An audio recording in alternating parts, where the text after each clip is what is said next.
Doctor ortho, अब दर्द भी घुटने टेकेगा।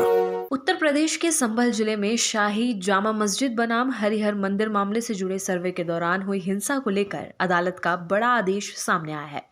चंदोसी स्थित अदालत ने इस मामले में तत्कालीन पुलिस अधिकारियों की भूमिका को गंभीर मानते हुए एफआईआर दर्ज करने के निर्देश दिए हैं। मुख्य न्यायिक मजिस्ट्रेट यानी कि सीजेएम विभांशु सुधीर ने तत्कालीन क्षेत्राधिकारी अनुज चौधरी, तत्कालीन संभल कोतवाली प्रभारी अनुज तोमर और 15 से 20 अन्य पुलिसकर्मियों के खिलाफ प्राथमिकी दर्ज करने का आदेश पारित किया है। यह आदेश मंगलवार को सामने आया, जिसके बाद राजनीतिक और प्रशासनिक हलकों में हलचल तेज हो गई है। ये पूरा मामला 24 नवंबर 2024 का बताया जा रहा है, जब शाही जामा मस्जिद परिसर में सर्वे के दौरान हिंसा भड़क गई थी। इसी हिंसा के दौरान एक युवक की गोली लगने से घायल होने का आरोप लगाया गया था। इस संबंध में घायल युवक के पिता ने अदालत में याचिका दायर की थी। याचिका में आरोप लगाया गया था कि पुलिस ने बिना किसी ठोस कारण के उनके बेटे को गोली मारी। अदालत ने मामले की सुनवाई के बाद आरोपों को प्रथम दृष्टया गंभीर मानते हुए एफआईआर दर्ज करने का आदेश दिया। शिकायतकर्ता यामिन, जो नखासा थाना क्षेत्र के खग्गूसराय इलाके का निवासी है, उन्होंने अपनी याचिका में बताया कि उनका 24 वर्षीय बेटा आलम 24 नवंबर को पापड़ बेचने के लिए घर से निकला था। यामिन का आरोप है कि जब आलम शाही जामा मस्जिद के पास पहुंचा, उसी दौरान वहां तैनात पुलिसकर्मियों ने उस पर गोली चला दी, जिससे वो गंभीर रूप से घायल हो गया। शिकायत में तत्कालीन सीओ अनुज चौधरी, तत्कालीन थाना प्रभारी अनुज तोमर और 10 से 12 अज्ञात पुलिसकर्मियों को आरोपी बनाया गया था।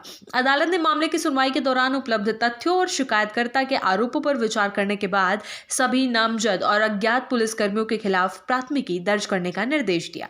कोर्ट का मानना था कि मामले की निष्पक्ष जांच के लिए एफआईआर दर्ज किया जाना जरूरी है, ताकि घटना के सभी पहलुओं की जांच हो सके और यह स्पष्ट हो सके कि गोली चलाने की परिस्थितियां क्या थी। इस आदेश के बाद समाजवादी पार्टी के सांसद जियाउर रहमान बर्क की प्रतिक्रिया भी सामने आई है। उन्होंने इस फैसले को ऐतिहासिक बताते हुए कहा कि कानून से ऊपर कोई नहीं होता। बर्क ने सोशल मीडिया प्लेटफॉर्म फेसबुक पर लिखा कि न वर्दी कानून से ऊपर है और ना ही कोई ओहदा।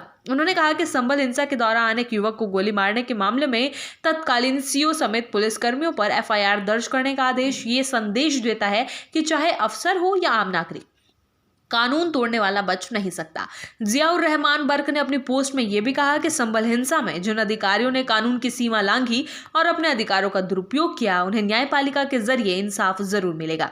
उन्होंने लिखा कि जुल्म के खिलाफ और हक के लिए लड़ाई जारी रहेगी और इंसाफ देर से नहीं लेकिन मिलेगा जरूर।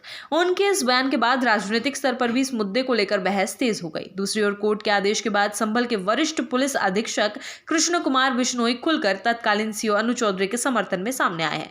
उन्होंने साफ शब्दों में कहा कि इस मामले में एफआईआर दर्ज नहीं की जाएगी। एसएसपी ने कहा कि अदालत के इस आदेश को चुनौती देते हुए हाईकोर्ट में अपील की जाएगी। उनके इस बयान के बाद प्रशासनिक और न्यायिक प्रक्रियाओं को लेकर सवाल उठने लगे हैं। गौरतलब है कि अनुज चौधरी वर्तमान में पदोन्नति पाकर फिरोजाबाद में अपर पुलिस अधीक्षक के पद पर तैनात है। ऐसे में अदालत के आदेश और वरिष्ठ पुलिस अधिकारियों की प्रतिक्रिया ने पूरे मामले को और संवेदनशील बना दिया है। एक तरफ अदालत एफआईआर दर्ज करने का आदेश दे रही है, वहीं दूसरी ओर जिला पुलिस प्रशासन इस आदेश को हाईकोर्ट में चुनौती देने की बात कर रहा है। डॉक्टर ऑर्थो, अब दर्द भी घुटने टेकेगा।